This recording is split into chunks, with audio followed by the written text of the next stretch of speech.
This is Sounds Like Relict, a collaboration between Sounds Like Adventure and Hounds on Games to celebrate the launch of the Kickstarter for Relict.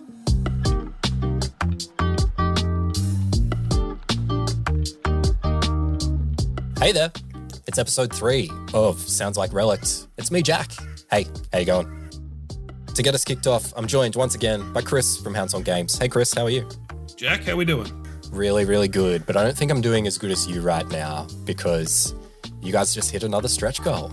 We did. We're like clockwork knocking these out as new episodes are going up here. It's been really great. We just unlocked Trouble on the Mountain, our zombie apocalypse in a tiny mountainside village adventure that's going out for all our backers, which is going to be just a good time. But the fun doesn't stop there. So what's the next stretch goal? What are we aiming for? How many adventures can we load people up with here?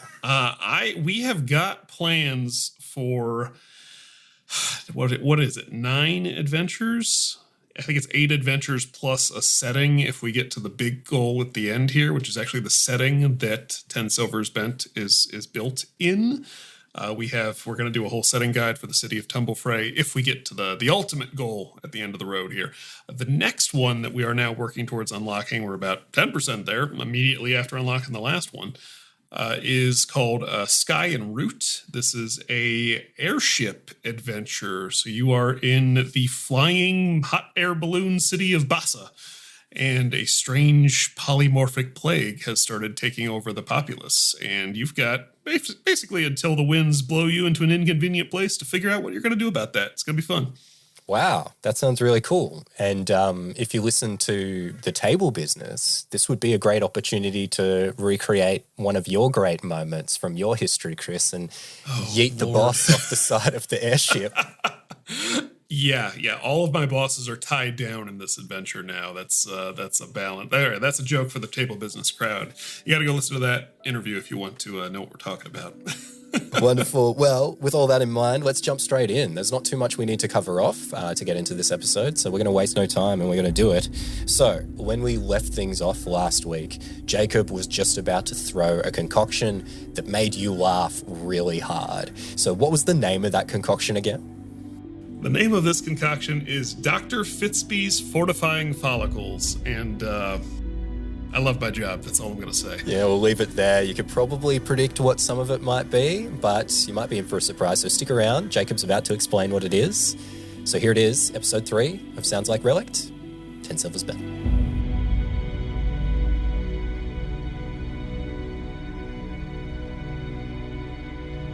Leo, before you read that out for everybody's benefit, I want to make something known for the record. When I made the joke about the chest hair moving earlier with Noodles, I forgot about this concoction. That was not planned. Go ahead and read off that effect for us. When I throw it, a hair sprouts from all living organic material in a 5-foot radius. Creatures caught in this radius when the concoction is dashed take 1d4 less slashing and bludgeoning damage and gain a +2 bonus to checks against being frozen. Creatures moving through terrain affected by the concoction spend double the usual movement speed. It's basically I throw a potion and a whole lot of hair grows there. Yep, that's the plague doctor. Yeah. So I'm going to throw a potion like here. Yeah. So that it just sort of encompasses that area with a whole group of hair to sort of restrict Noodles. What was the radius on it again? 5 foot. What color's the hair? It's like a beard. Like you get those stray red hairs every now and then. Yeah. Yeah. George steps into the fleeing infected Noodles path. Zane throws flashblind blind powder at it. It shrugs it off. And then Leo from the back with the lob. This concoction shatters into the square and boom, a thicket of ginger hair erupts from the ground between the cobblestones, blocking movement path. And I think at that, Leo would also be like, restrain him. My lord Magali. All right. What I want to do is grapple the guy. Like, first of all, it's like Noodles. Formerly known as Noodles. Noodle, formerly known as Noodles. It's me, your friend, George. In my heart, the fire's burning. Choose my color. And then he grabs him, and then he wants to like suplex him into the hair. I don't know how to revolve that. That is a contested might check. And here's the thing: this thing is not particular. Well, it's got okay might, but it has infested Noodle, who has notoriously one good arm. So it's not rolling quite as well as it could have. So we're gonna roll. I'll roll in front of the table here. Can you beat a 3? I actually don't think you can fail to beat a 3. No, I still want to roll. Just to get that good roll out of the way when it's not necessary. You can get a fate point out of this. So it's always happens when you don't need it. It's a 14. Incredible. Oh. I want to grapple and then like slam him into the hair. So I'm gonna say, as a result of those things coming together now, we are gonna be out of initiative. There is no further threat at this point, so we are going to resolve this encounter there.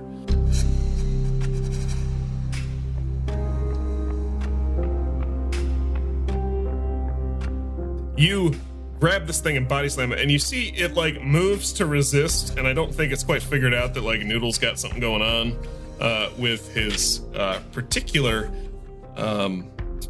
arm situation. So it just completely fails to contest the grapple at all, and you throw it into the hair and just immediately pin it.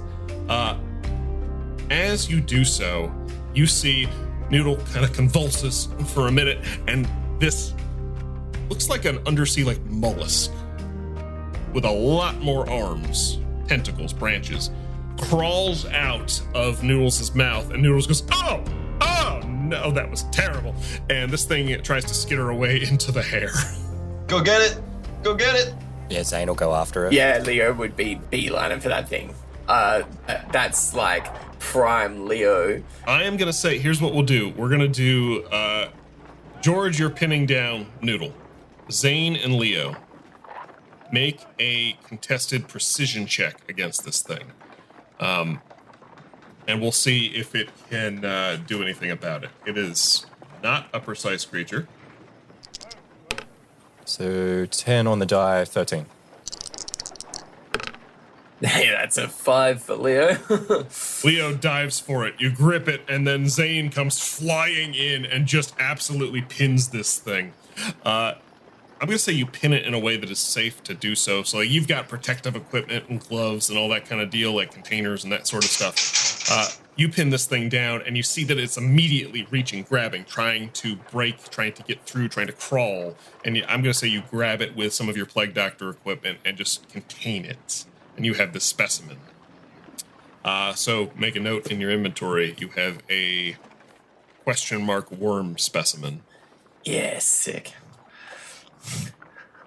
We are out of combat. We are out of initiative. You guys can go ahead and clear the damage. Malicious mollusk. Malicious mollusk. I love that. Go ahead and clear all the damage and conditions you have. Your afflictions remain, Leo. So, you have just finished up an encounter with the street. You have rescued a very imperiled Noodle. And captured a specimen, some kind of deep sea, eldritch, monstrosity-looking creature. I'll say passing inspection, and you guys can dive in deeper if you want. Passing inspection of the birds that you just defeated show them to be infested with similar-looking creatures.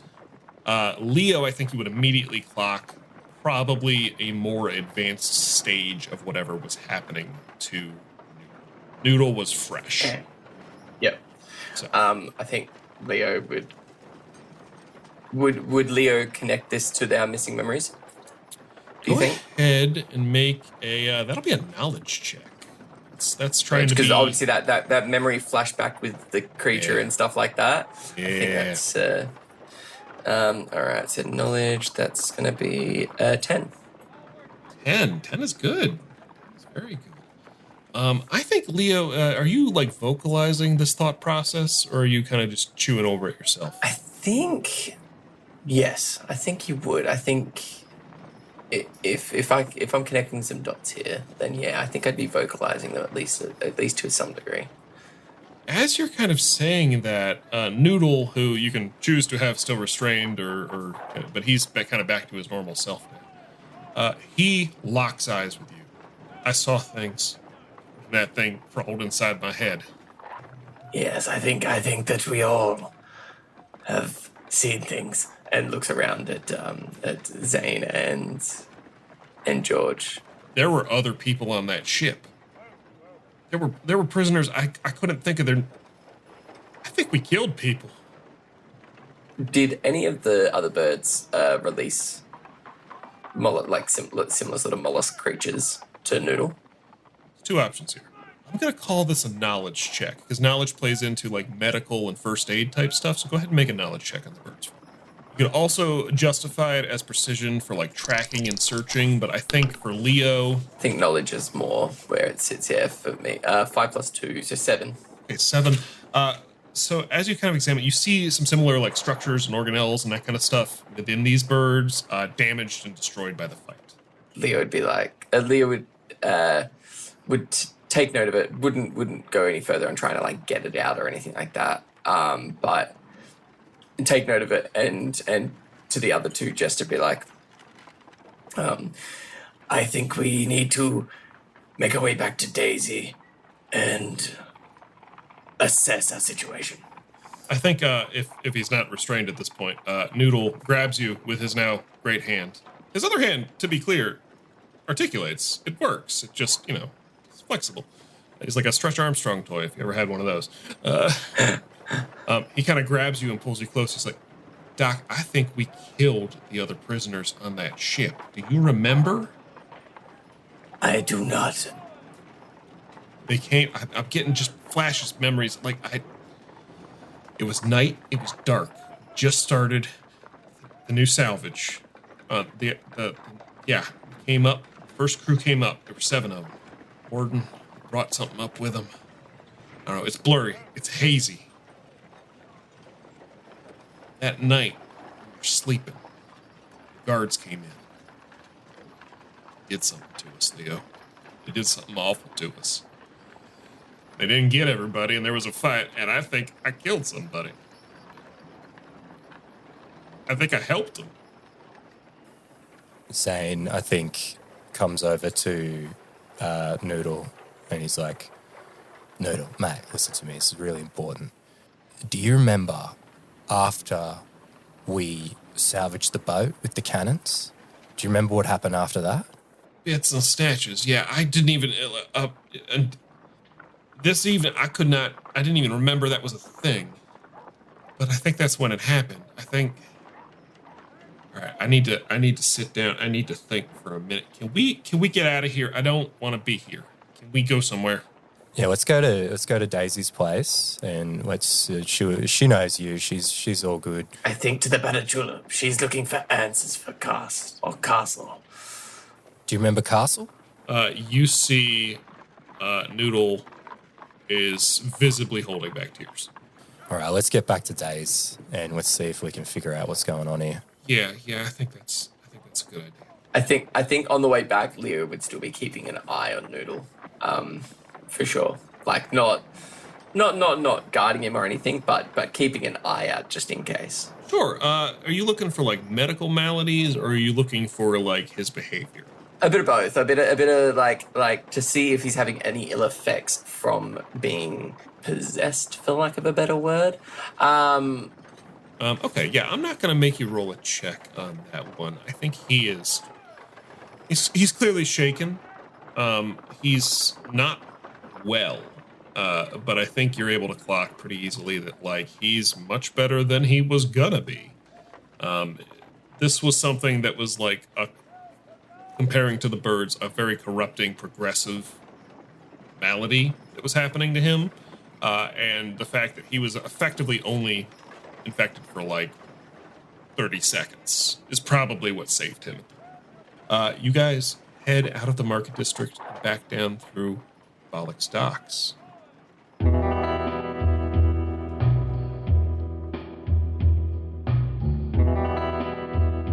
Battered Tulip, was once Daisy's tulip and the battered keg, until a bunch of boats and a typhoon and a storm surge kind of smashed all the buildings and Bollock stocks together, resulting in what is now called the battered tulip, which was a flower shop and a dive bar and is now the best decorated dive bar in all of the docks.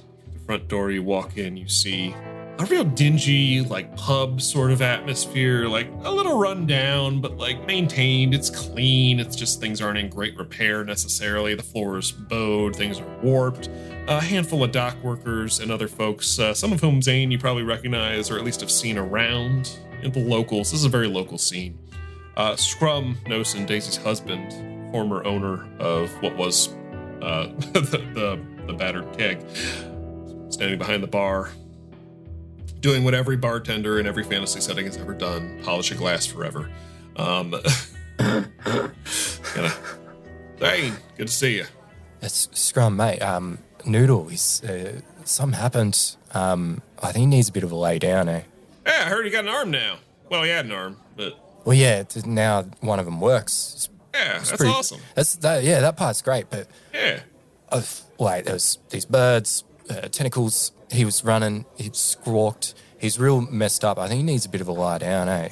What was that about birds?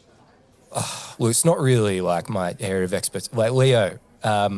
all messed up, got dangly bits? Yeah. We just had a whole... Listen, close the door. He kind of gestures you guys inside. We just had a whole fiasco down at the docks where that boat crashed. Like a whole flock of them things started just going nuts and chasing people all over the place. The guard had to come in. They swatted a couple down. They kind of closed off the area now. That Swinscombe, warden guy, he's got that ship locked down now. Seems like they got it under control. I don't know. But... yeah, it was nasty. It was some nasty stuff. Rover over here got a couple of them, and you see behind him what you took, Zane, you know Rover. The rest of you, what I think probably was easily mistaken as some sort of furniture, turns around and is actually a mastiff, roughly the size of a small pony, standing behind Scrum. And he just kind of, this is not a super healthy dog, a little roly-poly, but he looks like he's about 250 pounds of muscle and fur. And this is Rover. This is one of several reasons. You know, the Daisy and Scrum, it's kind of the carrot and the stick, right? You don't mess with Daisy because Daisy's good people.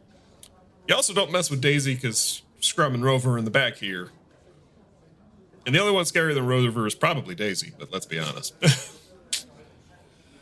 So he says, yeah, Rover got a couple of them, and we kind of closed up the windows and everything. Seems like things calmed down. They went off, flew into the city, I guess. But at the parasitic nature of these things, I think Leo would immediately go to look over Rover.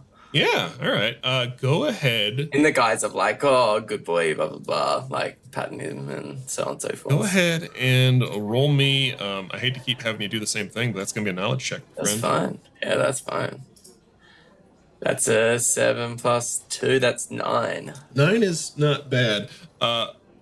Rover kind of does his bared teeth. He's not snarling at you. He kind of just yeah, we brushing my teeth. What are we doing? He doesn't look ill as far as you can tell. Nothing seems to be going on. And I think you kind of intuit Rover is dog this big. Probably was violent enough that whatever went for him was dead before it could do anything. Yeah, okay. All right. Yeah, I think Leo, wipes a bead of sweat off the forehead as he turns back to the other two, and just assuming that they've picked up the same thing like he has, he just shakes his head. Doesn't actually voice anything, but just looks at them both and then sort of just note that he's clean. Whether they understand that or not. Zane goes, yeah, he's cute, eh? Adorable. You guys looking for Daisy? She said people might be coming by, staying the night. You got... May have some answers for Castle. No kidding. Oh, she gonna... All right, I'll go get her. Hold on. Actually, I gotta hold the bar down. Rover. Daisy. Rover. And kind of just trundles off. Little ottoman just moving away. Ottoman. Yeah, Rover is... His creature type is furniture.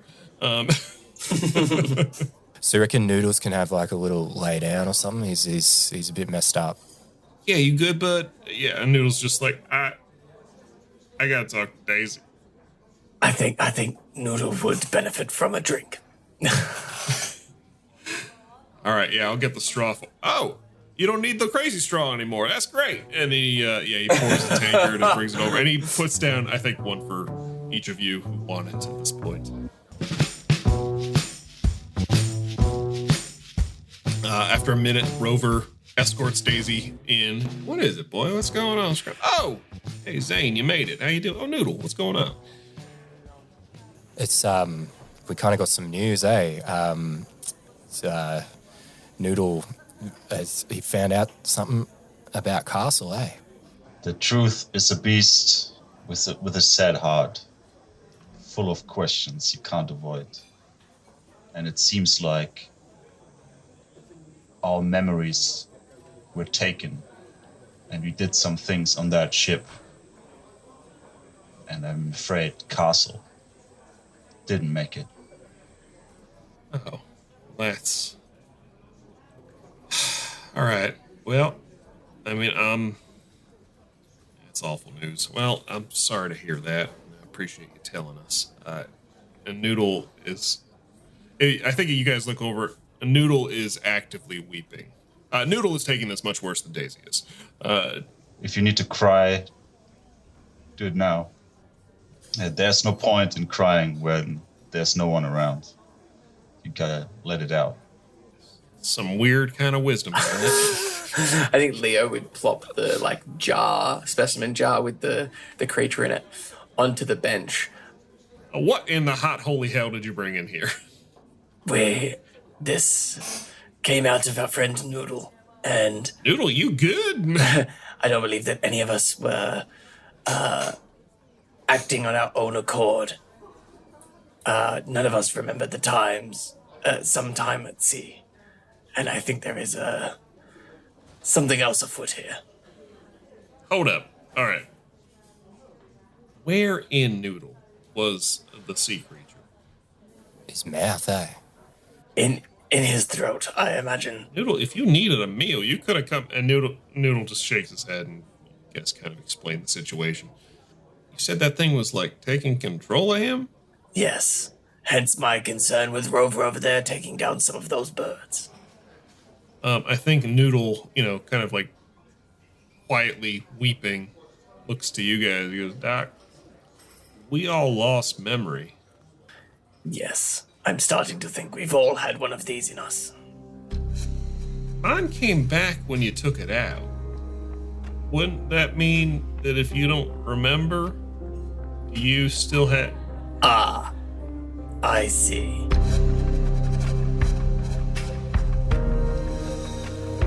What's he saying? What does he mean, Leah?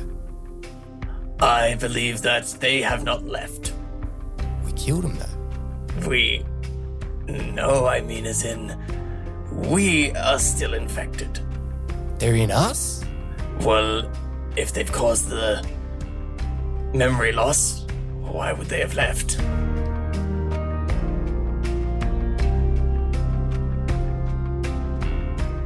What we do about this, I do not know. And I think Leo would go to start flipping through notebooks and bits and pieces he's got on himself to anything that he can think of to, or any way of getting around this or ill effects. As you're flipping through, you feel a hand on your shoulder, and you look and you see Daisy is looking over. All right, what do you got? What do you got? I run a flower shop, but I also do some herbal remedy type stuff for the docs and everything down here. I can get, and she's pointing to some of your formulas and everything that you got in the margin and everything. Yeah, that makes sense. You need a little bit more of this. You got to substitute that with magnesium. You can't do that right there. And you kind of get the sense real quick that Daisy has got a lot of really practical first aid, alchemy. She is on the spot. I think that that brewed a renewed sense of appreciation for Daisy. Definitely. Daisy's good people. Yeah, I think I think Leo would see it more as like Daisy's useful. Yeah, that's fair. So you can go ahead and I think I'm going to call this a cleverness roll. I am going to say Daisy is contributing quite heavily to this process, and what we're not rolling for success and failure here. We're rolling for like degrees of success. So go ahead and make a clever roll for me. Oh, that's a crit. So 12 plus 3, 15. Absolutely clutch. So, you and Daisy kind of put your heads together. She takes you into the flower shop side of the business and kind of runs through like, all right, the seeds from this we can use for that, and I've got a maroon pestle here, da da da da da. And you guys are able to kind of come up with a concoction. You think, you're pretty sure. You know when you nail something, right? You are pretty sure what you've concocted here is going to do a pretty good job of shocking your system enough so anything that is parasitically trying to cling to that is going to have a real bad time.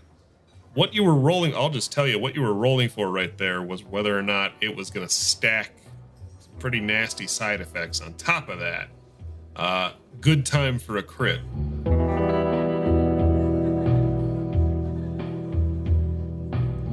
If this took a couple of hours, I feel like Zane would have questioned Noodles and gotten more information out of him in terms of what he saw. Zane and George are in the room with Scrum and Noodle. Daisy and Leo have gone off. You are doing mad science in the middle of a flower shop. Enjoy that image. So I think, after some time passes and Zane sort of processed some of this information, he comes up and he spins the chair around and he sits on it backwards, and he starts talking to Noodle and he goes, okay, Noodle, mate, I need you to be, I know this is pretty full on what you've just seen, it's pretty traumatic, but I really need you to let me know exactly what you saw when that thing was in you. All right. No, I'm trying to, and he kind of holds up the tankard of ale. Yeah. I'm trying to process through. It's a lot. It's a jumble. There's things, Zane. It's like this, right? There's things that I remember now that are mine that I couldn't remember before. I think we lost like a week. I think there was like a week of time that we were just not, I couldn't remember. And now, like, it's coming back bits and pieces, you know, like long-term memory type stuff. Like, it's just, so I got that. When it was around me, when those birds were diving down on me, I think they were trying to, like, get at it. They were, like, trying to get the critter. When that thing dove into me, I think, I don't know, they were trying to pull it out of me or something. There were other bits that weren't mine. They were like, I was a bird for a minute, and I was a fish, and I was something else. I was in the dark. I was a guard. I was another prisoner. I saw stuff that I never saw. That I think it was someone else. I think it was something else's memory. And Zane, there was something else too. There was something under all of that. Like, these things were all kind of connected somehow. Like I was seeing through the eyes of other things that like had a worm in it. I don't know. But they were all reaching out for something bigger. There was something, and you see, I think as you're talking, it's kind of conversation kind of goes on for a while. I think Noodle kind of, you see like a moment of realization. Zane, I think something's coming. I think those worms are calling something. It just felt hungry. And you, I think, flashback to that vision you had, the dark and the deep and the cold and the call and the hunger. I remember snapping out of the other vision where it felt like it was time to feed. And sort of all this, I think, bounces around Zane's head, but he doesn't really vocalize it. And he's like, okay, Noodles, now, this is really, really important. When you think back, do you, in your memory, these new memories, do you see me And do you see my friends as well? Yeah, we were all there. Are we doing the bad stuff as well? You see, he kind of chokes up a little bit, and I remember after we got to the last wreck, the first crew brought stuff up.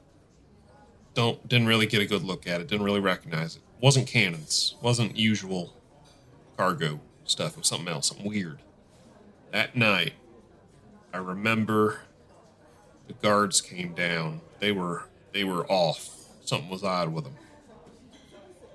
And while we were all asleep, they got as many of us as they could. I remember waking up, someone was shoving something in my mouth. The scuffle, I think everybody woke up. And whoever they hadn't gotten to yet, we just killed them, Zane. We just killed them. And then we stayed there. We kept bringing stuff up. I think we were bringing up bones. Bones. Big ones. Big ones. Zane sort of just like weighs up this information, hearing that he was doing stuff that he has no memory of, and sort of considers that heavily. Zane, the bones were... I think they're still in the ship. I think so too, mate. He kind of stands up and he goes, I don't... Y'all been real good. Y'all been real good to me. I gotta go. Tell Miss Daisy I'm real sorry. I'm gonna go. I do not want to be in this city right now. I think something's coming, and I think it's bad. And I'm gonna go as fast as I can. I'm gonna try and get out. Yeah, Zane goes, well, yeah, I know running, mate. So get out of here. Yeah. Tell your friend I'm a real high five. Yeah, he leaves, and I think at this point it's pretty late in the evening. George, you up to anything in this interim period here? George is trying to figure out how this came to be, how he could be blinded by all of this and not seen it coming. And he's trying to like, he sees the dilemma of this danger to the city, but he's also trying to figure out whether or not this is the right thing to happen, because this city is quite the cesspool, and he's kind of contemplating to himself, like, should I be doing something against this? So like he's Is this in a a balance? reflection. I will say, so George is more than welcome to make up his own mind on that front. But if in this quiet time George would like to try and commune with his God for guidance, he could try and do that. We'll say, if you choose to go that route, you can make a willpower check and add whatever bonuses or fate points or whatever else you so choose. And what we're going to do is just a sliding gradient of success, right? So low roll, probably just going to be quiet. Good roll, you might get some feedback. Better roll, more feedback. That's all. I'll do a willpower check to see and commune with my chameleon and say, like, hey, will this help balance this place? Will this help balance Tumble Frey? Or will this disrupt our work even further? And then I'll go for a roll. We got 10 plus 4, 14. You spend some quiet time isolating yourself, kind of digging deep into this notion. And I don't think it comes through in direct communication. It's not explicit. That's not how gods work. But as you kind of order your mind and focus on this question, certainty you get, parts of the city that are in the most danger of the most harm by this event are well into the red. Allowing this to go forward will push things further from balance, not closer. Oh, well, that's pretty much all he needed.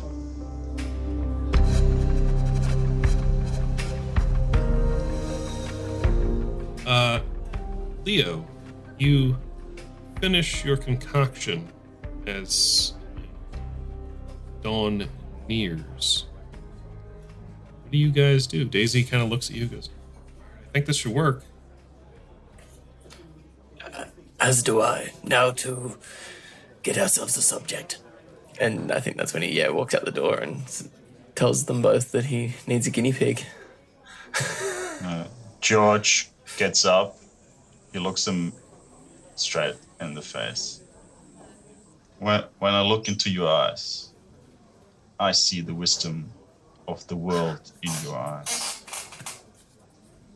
And then mirror, mirror on the wall.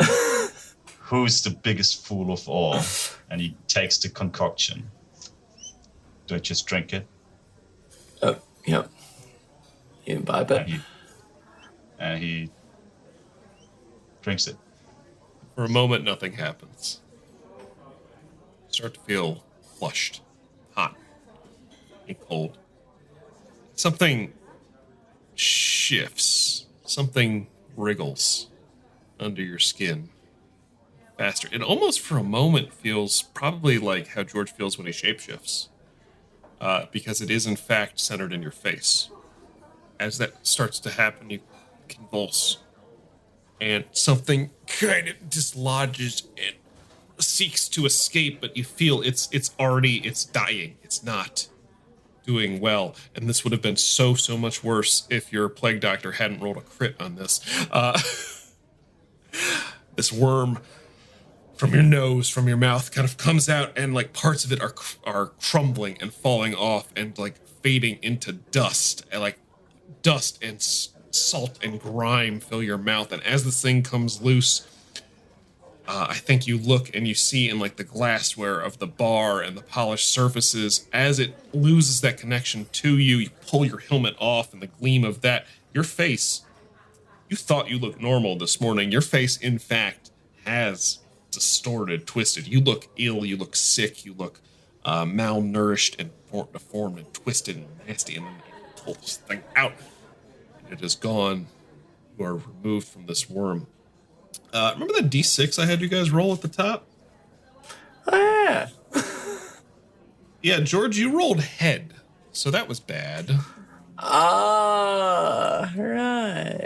As the worm you are free of its influence, you look over to good old Zane. And I say, life is full of surprises. It's all about how you perceive them. As you deliver that killer line, you notice that Zane's left arm looks different from his right. I grab it. It's like, you're not right. Do you have more? I'm looking over at Leo. Yeah, we got a couple doses for you. Leo watching it go as well as planned with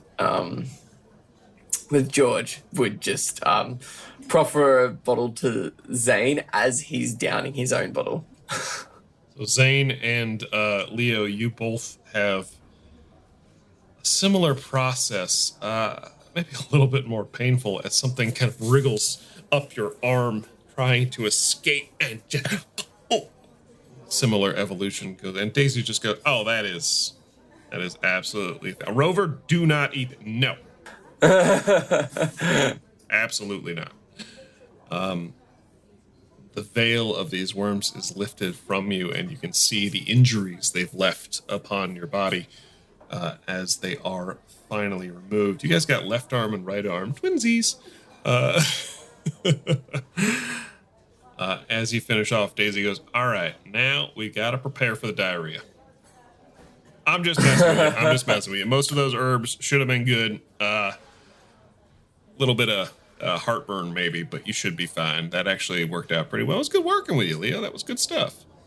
Leo wiping his mouth goes, Daisy, I think that should you ever need my services or mine yours, You are a scary and weird fella, but I did enjoy that. So that's all well and good. George just says, I'm always prepared. All right, he is a different kind of scary and weird, but it's kind of charming. I don't hate it on him. Like, I'm gonna be real with you. Y'all are a fun group. As you guys are having that conversation and kind of catching your breath from this, like a thunder crack echoes outside.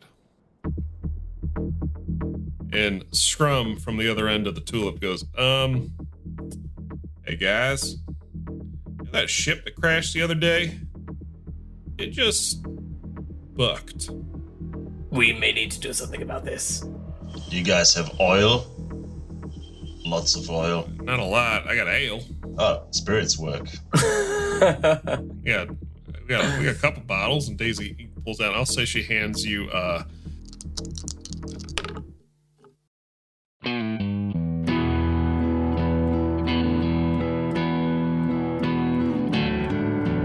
Shrum goes, hold up. Goes in the back, comes out with a crate. That right there, Cowdine Moonshine. There are 12. I crit for you guys. You're welcome. There are 12 bottles of what look to be handles. You know what a handle is? I don't know if that's a universal term or not. Yeah. Big old rum-looking bottles of what has got to be like 90 proof alcohol. That absolutely should not be drunk by mortal creatures. We mostly use it for disinfectant. Incredibly flammable. George leaves his 10 copper on the bar and grabs the crate. Oh, hey, one second, George. That actually gives me a. You see, Daisy is going. All right, we got to get down to the shelter. Looks like we're having a whole situation down here again. But if you're heading down that way, do me a favor when all's said and done. And she's pulling coins from the till. And Scrum kind of nods, and he goes over to the corner of the bar, holds it down, leans on one, puts it down. How many? 7. And he's bending these coins. Go ahead and toss those down by the docks when you're done with them. Zane, you recognize this. This is a tumble fray tradition. People believe bent coins at sites of people who were unjustly killed by the renting settlements. Daisy's just entrusted you guys with the final tribute for the people lost on the ship. I think Zane just sort of gives like a solemn nod and takes them. Yeah, I don't know what the hell I'm going to tell Curtis, but I don't know. You get the son bitch for me. Zane, good to see you again. Doc, George, we're going to go, we got a little bolt hole we go to when things get too rough down in the docks. Come on, Rover, let's roll. How is this place lit? Is there an oil lamp or something with an open, with a flame? Yeah, a couple of candles kind of scattered about, different little, there's not internal oil plumbing where you see in an old Victorian home or something like that, more like candelabras and lanterns hung about. All right, can I grab one lantern and some cloth lying about, like a rag or something? Yeah, no check necessary. Absolutely, there is that in abundance down here. Yeah, I think Leo would turn to the others and be like, I think we might need to go see what's happening with the ship. Yeah, see what's going on with them bones, eh? Yes, bones and whatever else may be on there.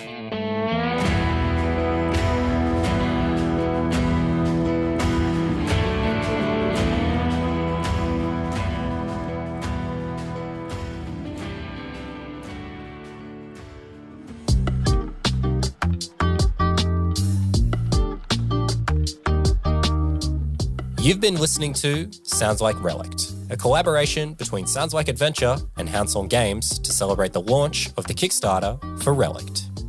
Relict is a free tabletop role-playing game system designed to power awesome characters on incredible adventures, and the Kickstarter is happening right now. So if you liked what you heard today and you'd like to play Relict yourself, head over to the Kickstarter and back the campaign. There's some amazing books on offer and even a stretch goal to turn the campaign that we're playing right now into a module. So if you'd like to bring 10 silvers bent to your table, then back the campaign now. The link is in the show notes. So with all that in mind, we'll catch you next week for the next episode of Sounds Like Relict.